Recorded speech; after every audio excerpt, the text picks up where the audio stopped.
But here's the reality. To become someone who is creative in ways to generate income, you have to first understand how the game is really played. The game really is, if you are the best, you will earn the most. If you provide the most value, you will earn the most. All right? It is free market shit. And yeah, there might be situations where you're in a company and your boss is stepping on your throat and not letting you progress. Then you're in the wrong company. But at the end of the day, however good you are is how you're going to be rewarded. That is fucking facts. Okay? So if you're in a position like this guy is, my first step would be, how can I create more value in a position that I'm in that could potentially earn me some more money? Now, that's not going to take you from 100K to 500K, but it might take you from 100 to 150 or to 200, and that's a pretty big difference. Big gap. Okay? Be everything they don't want you to be. If they want you fat, be fit. If they want you broke, be wealthy. If they want you stupid, be smart. If they want you alone, be with people. If they want you to hate people, don't hate people, love people. It's doing everything the opposite of what they actually want to create personal excellence, to set that example in society so that other people see it and follow along. That is what will shift the culture of America to the place that we want it to be. So when it comes to being creative on new ways to make income, you have to be obsessed with the game, all right?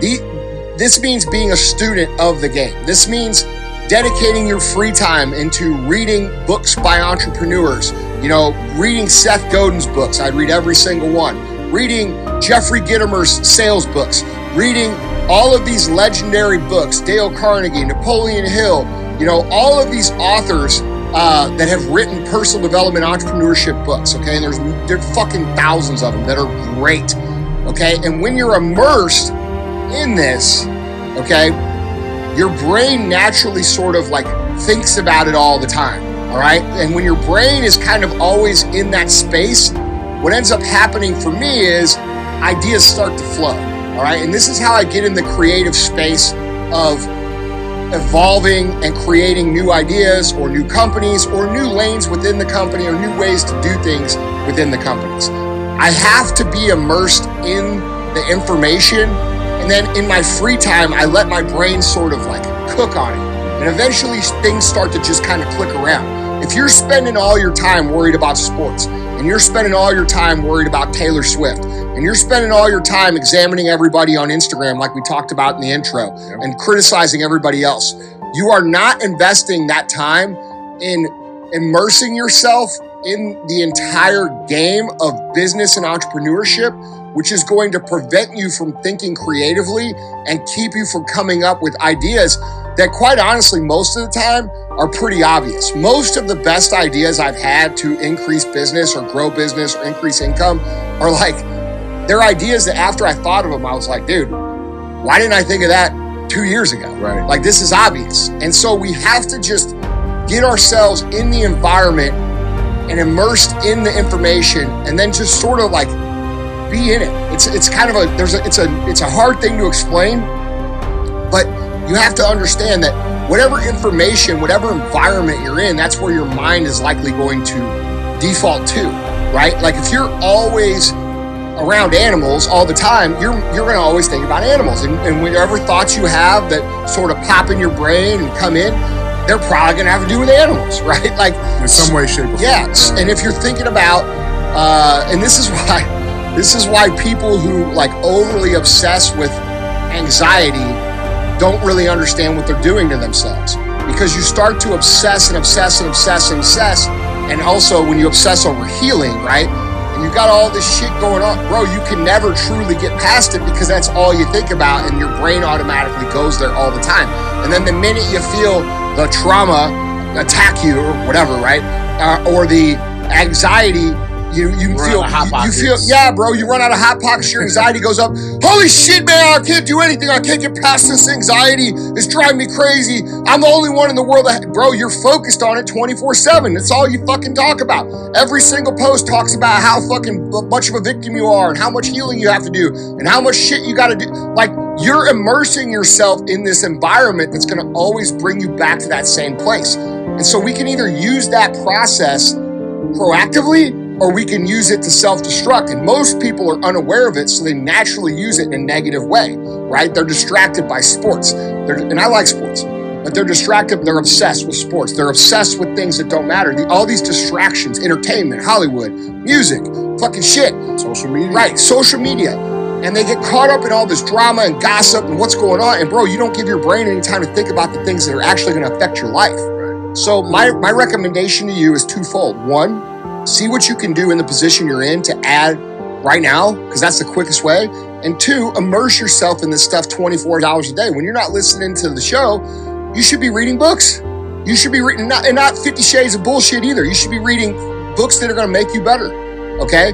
And there's fucking thousands of them, dude. Most people completely fabricate to themselves how much actual shit they're doing to improve their situation. There is a high likelihood that you are drastically overestimating what you are putting in, and you are over expecting what you should be returned on that investment.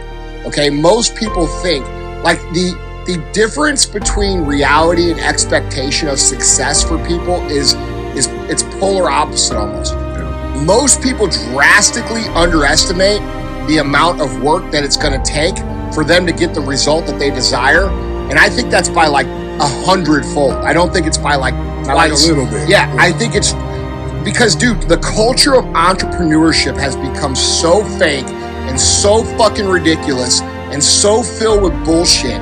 You know, you could be rich in 2 weeks, you know, buy my shit and I'll teach, like, you know what I'm saying? Millions of dollars. Yeah, bro. Like, dude, not even $100 million numbers are thrown around on YouTube Shorts and Instagram like it's fucking $5. Right. The internet is like 95% bullshit. People have to understand that. Most of these people out here telling you they make this or make that or do this or do that, it's branding. They're trying to sell you some shit. And so because of the way that the environment is in entrepreneurship, the expectation for the return for the amount of work put in is very skewed. Okay, we have to understand that it takes literally probably 10 times what you think it takes to get the result that you're thinking. That's reality. So whatever you think it's going to take, you need to multiply that by 10. And the reason we think this is because the culture is all fucked up and wrong and full of shit. And also, we don't know because we've never done it.